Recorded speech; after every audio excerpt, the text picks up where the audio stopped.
أعوذ بالله من الشيطان الرجيم بسم الله الرحمن الرحيم الرحمن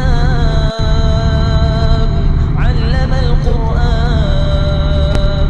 अस्सलाम वालेकुम व्यूवर, मैं मुस्तफ़ा अलवी और आप देख रहे हैं अलवी एग्रीकल्चर फार्म लाहौर। मेरे साथ हैं मेरे बड़े भाई मोहम्मद अली अफजल साहब। अस्सलाम वालेकुम सब हज़रात को। उम्मीद करता हूँ आप लोग खैरियत से होंगे। आज हम अपने चैनल की एक बड़ी अच्छी वीडियो बनाने के लिए मुल्तान रवाना हो रहे हैं और सुबह के इस वक्त जो है वो 6:30 का टाइम है और कोई 5 बजे हम निकले थे, तो हमने कहा छोटे ऐसे एक छोटी सी वीडियो क्लिप हम बना लें। यहाँ पर भी रास्ते में जाते हुए बड़े अच्छे व्यू थे। तो ये लीची का बाग लगा हुआ है। इस वक्त हम अब्दुल हकीम मोटरवे पर मौजूद हैं। तो इंशाल्लाह बाकी वीडियो आपको जो है वो जब बनाएंगे आगे चल के तो वो भी सारी तफसील बताएंगे। बाकी हम पूरे पाकिस्तान में हमने तहैया कर लिया कि अपने फार्मर के पास पहुंचना है, जो अग्रेसिव फार्मर हैं, और छोटे फार्मर के पास जाएंगे जो नई टेक्नोलॉजी अपना रहे हैं। और इंशाल्लाह हम सब के पास जाके पाकिस्तान का असल चेहरा, असल ज़राअत दिखाएंगे और पाकिस्तानी उन किसानों के लिए हेल्प आउट करेंगे कि जो पुराना तरीका अपना रहे हैं और नए तरीका अभी नहीं अपना रहे हैं। तो अच्छी पैदावार के लिए हम जो है वो पूरे पाकिस्तान का विज़िट करेंगे इंशाल्लाह। आप मज़ीद अपडेट के लिए आप अलवी एग्रीकल्चर फार्म से जुड़े रहें, वीडियोस को पूरा देखा करें, क्योंकि हमने आपको तरीके बताने होते हैं जिसमें आप खाद कौन सी डालें, किस वक्त डालें, फर्टिलाइज़र्स कौन से यूज़ करें और पेस्टिसाइड्स कौन से यूज़ करें। ये इंतहाई कीमती चीज़ें होती हैं। आप लोग थोड़ी सी वीडियो देखते हैं और बाद में स्किप करके चले जाते हैं। वीडियो को पूरा देखा करें ताकि आपको मुकम्मल जो इन्फॉर्मेशन है वो मिल जाया करे, जिसकी वजह से आपको फ़ायदा हो। क्योंकि वीडियो इंटरटेनमेंट के लिए नहीं होती, हम इतनी मेहनत करते हैं, सारा कुछ करते हैं सिर्फ इसलिए कि आपको ज़्यादा से ज़्यादा नॉलेज दिया जा सके और आप उस नॉलेज को लेके आगे पाकिस्तान की तरक्की में अपना जो किरदार है उसको अदा करें। बहुत शुक्रिया जनाब।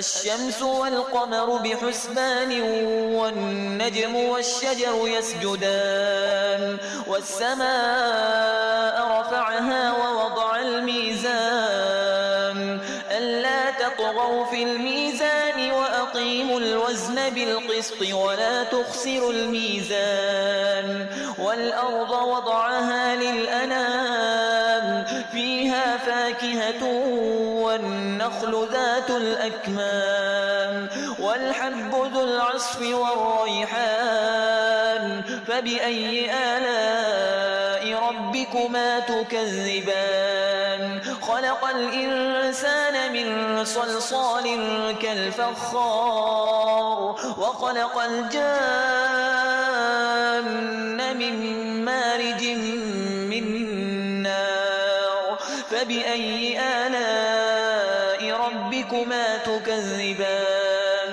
رب المشرقين ورب المغربين فبأي آلاء ربكما تكذبان مرج البحرين يلتقيان بينهما برزخ لا يبغيان فبأي آلاء ربكما تكذبان يخرج منهما اللؤلؤ والمرجان فبأي آلاء ربكما تكذبان وله الجوار المنشآت في البحر كالأعلام فبأي آلاء ربكما تكذبان كل من عليها فان ويبقى وجه ربك ذو الجلال والإكرام فبأي آلاء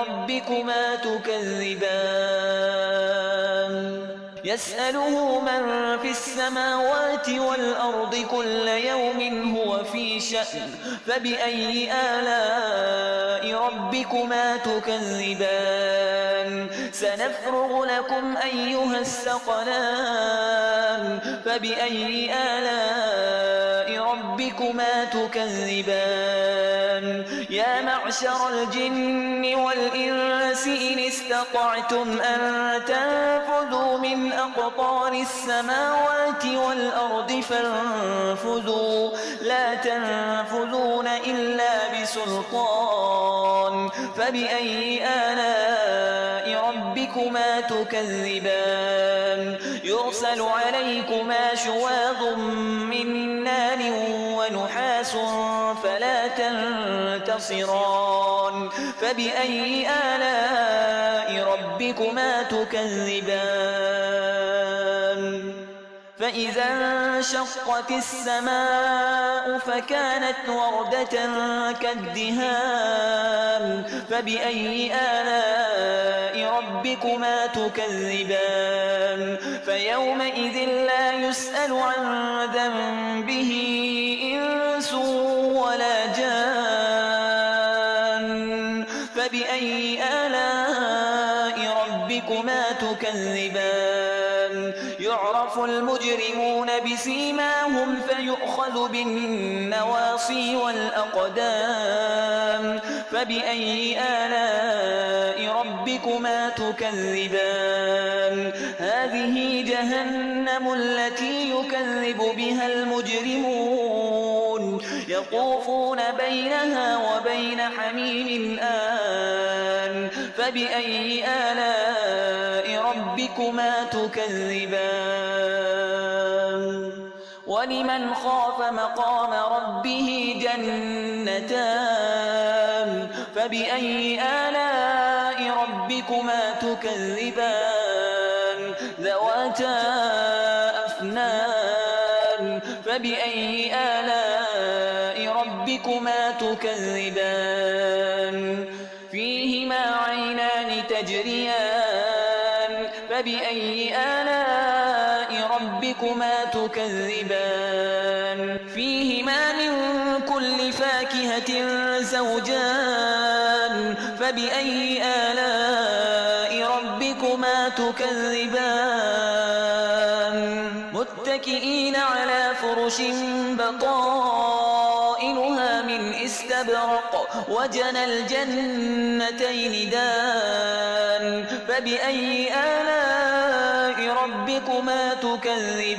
تكذبان فيهن قاصرات الطرف لم يطمثهن إنس قبلهم ولا جان فبأي آلاء ربكما تكذبان كأنهن الياقوت والمرجان فبأي آلاء ربكما تكذبان هل جزاء الإحسان إلا الإحسان فبأي रहमान रहीम इय्याका नअबुदु व इय्याका नस्तईन। अस्सलाम वालेकुम पाकिस्तान। उम्मीद करता हूँ आप तमाम खैरियत से होंगे।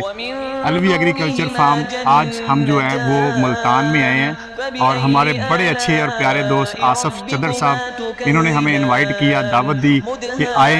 अलवी साहब जो आपसे सीड लिया था 1847 राइस का जो हमने इंपोर्ट किया था इंडिया से, वो फसल आज इनकी जो है वो तैयार होने के पास है और अपना मैच्योरिटी टाइम पूरा कर रही है।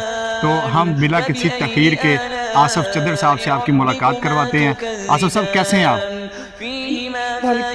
ठीक हूँ भाई, शुक्र है। आसफ साहब पहले तो बताइएगा कि हम कहाँ पे खड़े हैं, कौन सा डिस्ट्रिक्ट है ये जिला खानेवाला तहसील कबीरवाला अड्डा चौक रहता है। माशाल्लाह। तो आसफ साहब हम आपसे पूछेंगे आपने कितना सीड लिया था, किन से लिया था? हमने ये 10 किलो सीड मंगवाया था, 27 से लिया था तो माशाल्लाह इसकी बीज की बहुत जर्मिनेशन हुई थी और इसमें तकरीबन 3 एकड़ हमारा लग गया था। 10 किलो से 3 एकड़ लगा। 3 एकड़ लगे। व्यूअर्स फसल आपके सामने है माशाल्लाह से और बड़ा ज़बरदस्त ये आपको फसल बता रही है। और इसका जो आप तना चेक कीजिए, इसका ये एक तना जो है ये बहुत मजबूत तना है और इसकी जड़ बहुत गहरी है और इसका जो आप देखें एक एक टानी है वो मेरी उंगल जितनी मोटी है। जो एक तना है वो उंगल से मोटा है और ट्रेलिंग जो है वो कम से कम 40-50 ट्रेलिंग है। और आप फ्रूट चेक करें, ज़बरदस्त फ्रूट है इसके ऊपर। ठीक है। तो बड़ी ज़बरदस्त क्रॉप है ये। आसिफ साहब, आपको क्या लगता है, आपने 10 किलो से माशाल्लाह 3 एकड़ लगाए, आज हम मौजूद हैं, जो आपने सीड लगाया बड़ा ज़बरदस्त, बहुत अच्छी फसल है।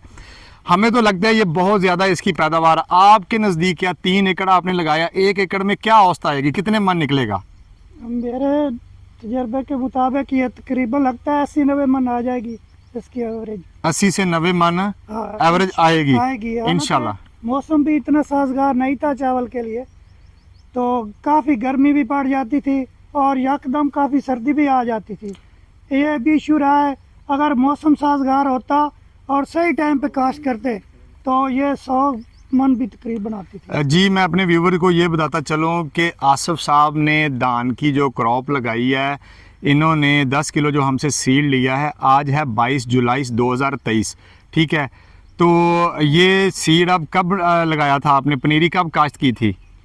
ये 25 अप्रैल को हमने लगाई थी। 25 अप्रैल को। जी। अप्रैल, मई, जून और जुलाई, बिल्कुल जी बिल्कुल, इन्होंने 25 अप्रैल को ही ये काश्त की थी और 20 अप्रैल को इन्होंने हमसे ये सीड लिया था।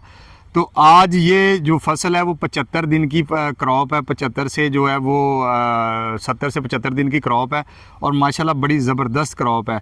और आप देख सकते हैं कि ये जो क्रॉप है इसमें जो पोटेंशियल है वो 100 मन तक है, यानी कि इन्होंने ना अगेती लगाई है ना पछेती लगाई है, ये दरमियान वाले फार्मर हैं, ठीक है।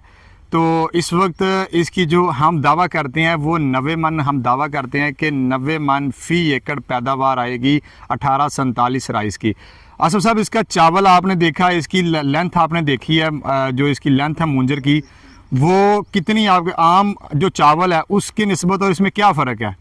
इसकी जो लेंथ है दूसरी वैरायटी से काफ़ी ज़्यादा है, अल खालिद की ज़्यादा है, उसके बाद इसकी है, लेकिन ये फ्रूटिंग भी इसकी काफ़ी ज़्यादा है और ये गिरती भी नहीं है। तकरीबन काफ़ी आंधियाँ वगैरह आई हैं तो बाकी सारी वैरायटी गिर गई हैं, तो ये एक तो गिरी भी नहीं है और इसकी सिट्टे भी काफ़ी लंबे हैं, दूसरी से इतने लंबे सिट्टे दूसरी वैरायटी के नहीं हैं, यानी कि 1509 से लंबा है। ये काफ़ी उससे बेहतर है और खूबसूरत भी है, इसकी लेंथ वगैरह अच्छी है जी।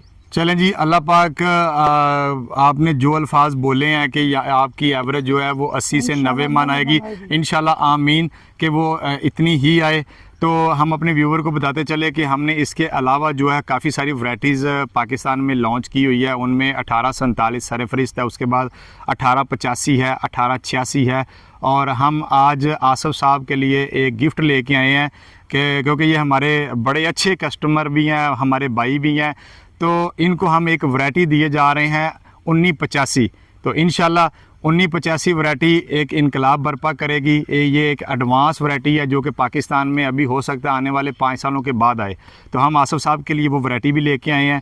ये आज है 22 जुलाई 2023। तो ये वो ऐसी वैरायटी है कि वो इन्होंने उसकी पनीरी काश्त नहीं करनी, वो डायरेक्ट इन्होंने सीडलिंग करनी है। तो आसिफ साहब, जो आपकी मनपसंद वैरायटी थी 1985, वो मैं साथ लेके आया हूँ आज, ठीक है। तो आपको कल मैं बता रहा था कि दुबई वो आ गया है, तो वो जब हम सुबह आए हैं तो वो पता चला कि रात एयरपोर्ट पर आ गया था सीड, तो वो आपके लिए लेके आए, उसको लगाएं और वो भी इंशाल्लाह आप उसमें भी कामयाब होंगे।